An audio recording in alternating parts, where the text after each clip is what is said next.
उठाएंगे, यानी कि प्रति पर्सन, ठीक है, प्रति व्यक्ति, यानी कि मैक्सिमम 10 लाख रुपए तक का जो मेडिकल है वो दिया जाता है। सरकारी इसके अलग से जो होते हैं वो रेलवे के जो तो हॉस्पिटल्स होते हैं, अच्छा फैसिलिटी देखेगा। आपकी एक नौकरी लग रही है आरपीएफ के अंदर, ऐसा मत समझिएगा आपकी सिर्फ नौकरी लग जाएगी टेंशन फ्री हो जाएंगे।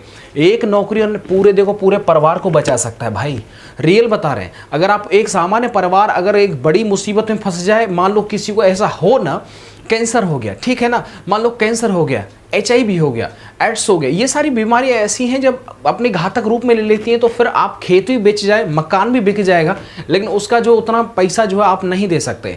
लेकिन अगर आपका नौकरी लग गया तो बिल्कुल भाई आप अपने माँ बाप को अगर कोई दिक्कत परेशानी तो उनका इलाज करा सकते हैं। तो आप अपनी नौकरी के लिए ना सही, आप अपनी वाइफ के लिए ना सही, लेकिन यार अपने माँ बाप के लिए तो पढ़ो, अपने वाइफ अपने बच्चों के लिए तो पढ़ो। एक नौकरी एक पूरा फ्यूचर, पूरा ट्रैक चेंज कर देती है।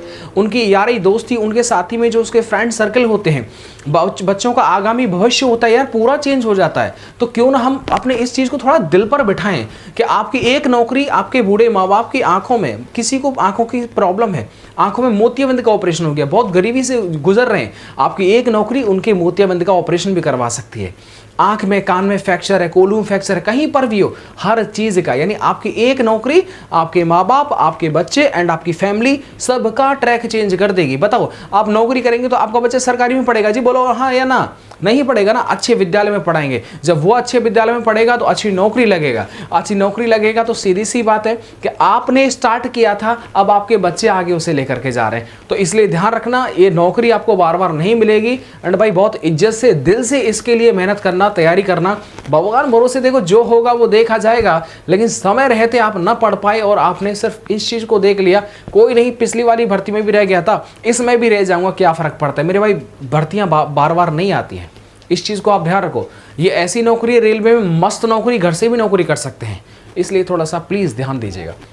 इसके बाद में देखिएगा, रेलवे के लिए अगर आपको स्पेशल रीजनिंग चाहिए, यानी जितने भी रेलवे के जितने भी सवाल आए थे रीजनिंग के टॉपिक वाइज, वो आपको इस बुक में जो है मिल जाएंगे जो कि आप देख सकते हैं 8700 जो क्वेश्चंस है, ऑब्जेक्टिव क्वेश्चंस वाला बुक है, वो आराम से आपको लिंक इन सबका डिस्क्रिप्शन बॉक्स में दे रखा है। आप अपने नजदीकी बुक स्टोर से जाकर के भी इनको बाय कर सकते हैं या फिर आप ऑनलाइन भी इन्हें मंगा सकते हैं।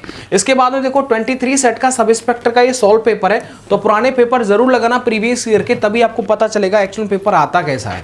इसके बाद में देखो स्पेशल अगर मैथ चाहिए आपको, यानी कि रेलवे के अंदर जितने भी आए थे, यानी देखो ग्रुप डी हो या आरपीएफ हो या फिर सीसी हो, टीसी हो, इन सारे जितने भी एग्जाम्स होते हैं उन सब रेलवे के हर एग्जाम में मैथमेटिक्स के सारे सवाल यहाँ पर आए हुए हैं, ठीक है। इस पूरी बुक में 10,000 से ज्यादा जो होते हैं ऑब्जेक्टिव क्वेश्चंस हैं, बड़ी बेहतरीन बुक है। अच्छा आगे बात करते हैं, देखिएगा 2024 का एडिशन है 22 सेट का, एसआई का ही ये प्रैक्टिस जरूर लगाइएगा। जब आप प्रीवियस ईयर के क्वेश्चंस को लगा देंगे तो उसके बाद में आपको प्रैक्टिस भी चाहिए, तो प्रैक्टिस के लिए बेस्ट हो जाएगा, ठीक है। जय हिंद साथियों, इस वीडियो के अंदर आरपीएफ कांस्टेबल एंड एसआई के संबंधित आपके बहुत ज्यादा सवाल कल आए थे। उन सभी सवालों को मैं खुद जो वो रेलवे स्टेशन गया था वहां जाकर के जो एएसआई साहब एंड कांस्टेबल एसआई साहब मिले थे, जिस सबसे बातचीत करने के बाद में आपके सारे सवाल मैंने यहाँ पर नोट कर लिए हैं और जो जो आपके सवाल थे वो यहाँ पर लिखे हुए हैं, ठीक है ना। पूरे सारे सवाल देखिएगा, आपके सवालों पर विशेष में नोट डाल देता हूं। वर्क प्रोफाइल, ट्रेनिंग, मेडिकल, पढ़ाई, छुट्टी, डिपार्टमेंटल एग्जाम, आप जो है वो म्यूचुअल ट्रांसफर के माध्यम से आप आराम से आ सकते हैं, ठीक है। आपका ड्यूटी मान लीजिएगा, मैं आपको एक एग्जांपल से बता रहा हूं कि आप मान लीजिएगा आप हैं हरियाणा, ठीक है, आप यहाँ पर हरियाणा में पोस्टेड हैं और एक है अपना यूपी। अब देखिएगा एक जो हरियाणा का लड़का है वो यूपी में जो है वो नौकरी कर रहा है रेलवे के अंदर, ठीक है, और एक यूपी का लड़का हरियाणा में नौकरी कर रहा है, ठीक है।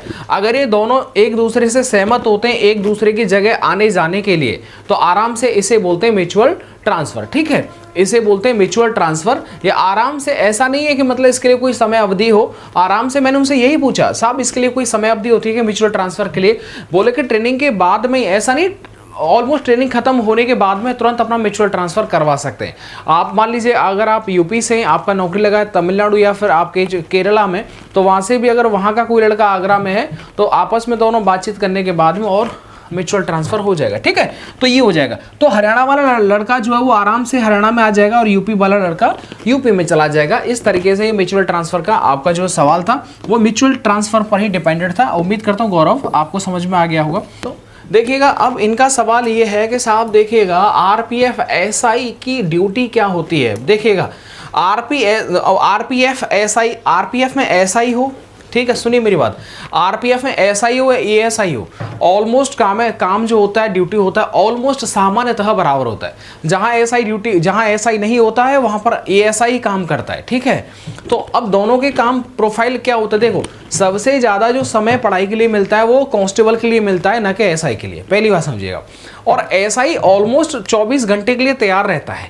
24 घंटे खैर काम नहीं होता, लेकिन 24 घंटे के लिए तैयार रहता है। उसे प्लेटफॉर्म ड्यूटी हो या ट्रेन ड्यूटी हो, ट्रेन चेकिंग ड्यूटी हो या टिकट चेकिंग ड्यूटी हो, या फिर उसका आरपीएफ का थाना होता है वहां पर थाने का इंचार्ज हो, तो वो सारी ड्यूटी आप जानते हैं सामान्यतः ड्यूटी वैसे ही है जैसे कि सिविल के दरोगा की होती है, बट उनके वर्क प्रोफाइल थोड़े से अलग होते हैं, ठीक है। अब ये देखिएगा आगे एसआई से प्रमोशन होने के लास्ट तक आप क्या बन जाएंगे। देखो भाई एसआई, देखो सीधे सीधे आपको ये बड़ा जो है इंटरेस्टिंग है, आप अगर एसआई हैं तो एसआई से आप मैक्सिमम जो जा सकते हैं वो असिस्टेंट कमांडेंट, ठीक है, असिस्टेंट कमांडेंट तक आप जो है वो रेलवे के अंदर जा सकते हैं। अगर आप जो है वो कांस्टेबल हैं, क्या है, अगर आप कांस्टेबल हैं तो इससे ऊपर जाएंगे तो बनेंगे हवलदार, क्या बनेंगे जी, हवलदार।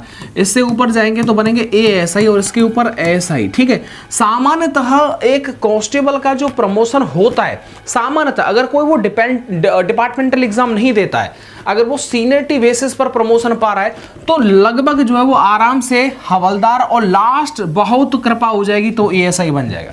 समझ रहे हैं ना जी बात, मेरी बात को, ये इस चीज को थोड़ा आप ध्यान रखिएगा। यानी कि अगर आप कांस्टेबल हैं, डिपार्टमेंटल एग्जाम नहीं देते हैं, तो हवलदार और ज्यादा कृपा हो गई तो एएसआई, वो आपका जो आपका सर्विस रिकॉर्ड है वो सब चेक करने के बाद में यहां तक आप पहुंच सकते हैं। लेकिन अगर आप डिपार्टमेंटल एग्जाम देंगे तो डिपार्टमेंटल एग्जाम के बाद में तो भैया क्या कहां पर नहीं जा सकते, समझ रहे हो। सबसे ज्यादा टाइम कांस्टेबल को ही मिलता है। ये जो ड्यूटी होता है वो 8 घंटे का ड्यूटी होता है। 8 घंटे के बाद में आप बिल्कुल सर जी एकदम फ्री हो, क्या हो, एकदम फ्री हो, समझ रहे हो जी। यानी आराम से आप 16 घंटे आराम से फ्री हो जाएंगे। लेकिन अगर इमरजेंसी है, कोई अधिकारी या फिर जो मंत्री संतरी आ रहे हैं, तो स्वाभाविक है उसमें ड्यूटी आपका ज्यादा होगा। लेकिन ये मस्त वाला ड्यूटी है। मैं महिला से भी बातचीत किया, महिला कांस्टेबल भी थी, लेकिन पहले मैं डायरेक्टली ऑफिस में गया जहां पर दरोगा जी बैठे हुए थे। बातचीत करने के बाद में महिला कांस्टेबल भी थी जो कैमरे वैमरे चेक कर रही थी, उनसे भी हमने बात किया तो अच्छा लगा, मतलब ओवरऑल बड़ा ही सम्मान मिला यार। तो ये सामान्यतः मैं कांस्टेबल की बात करता हूं, ठीक है। तो अब देखो वर्क प्रोफाइल में क्या होता है कि देखिए 3-4 ड्यूटी होती है विशेष तौर पर। ट्रेन के अंदर ड्यूटी है तो ट्रेन के अंदर कहीं चोरी ना हो जाए, ठीक है। कोई ऐसा ना हो कि दरवाजा खोल करके रात ट्रेन चल रही है और एकदम लाइट वाइट जला रखा है, दूसरों को परेशान कर रखा है, गाने साउंड बजा रखा है, भैया पिक्चर चल रही है साहब, ठीक है, दरवाजे खिड़की खोल रखी है, कोई भी बच्चा रात में पेशाब के मान लो चला जाए उठ करके बगल से और वो आराम से गिर सकता है।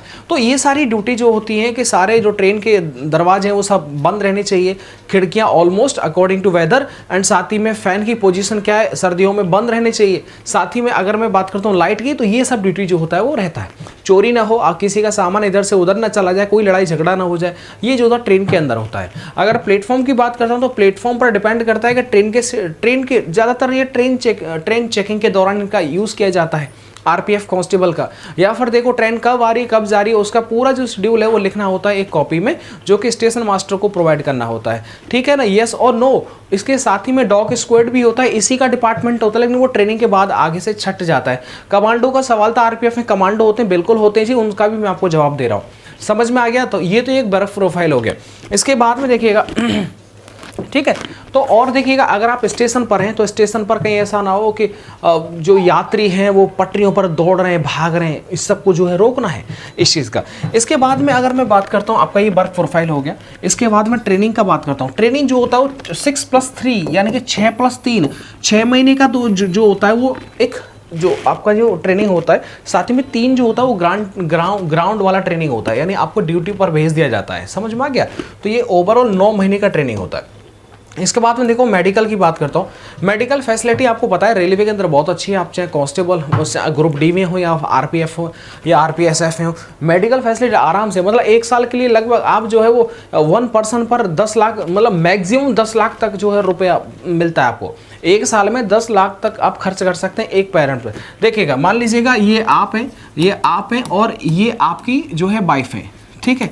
तो वाइफ हो गया, इनसे जो जो भी इनसे निर्मित बच्चे होंगे वो भी इसमें मेडिकल का फ़ायदा उठाएंगे।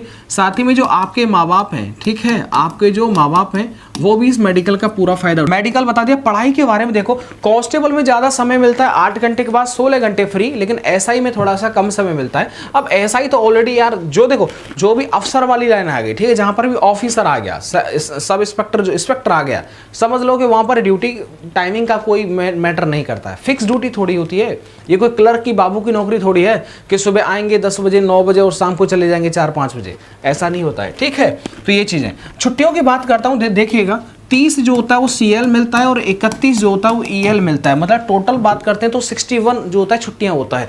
CL का वैल्यू ये होता है, हमें भी CL EL ही मिलता है, मेडिकल का अलग होता है। CL का ये होता है कि देखिएगा आप कभी भी कितनी 1 2 3 जितना आपको चाहिए उतना आप ले जा सकते हैं, लेकिन यहाँ पर EL का ऐसा होता है कि आपको 7 से ज़्यादा जो होता है EL जो होता है एक बार ग्रांट कराना होता है, ठीक है। ये जो EL होता है ये इंस्पेक्टर साहब नहीं कर सकते, इसको असिस्टेंट कमांडेंट से जो है वो अप्रूवल लेना होता है।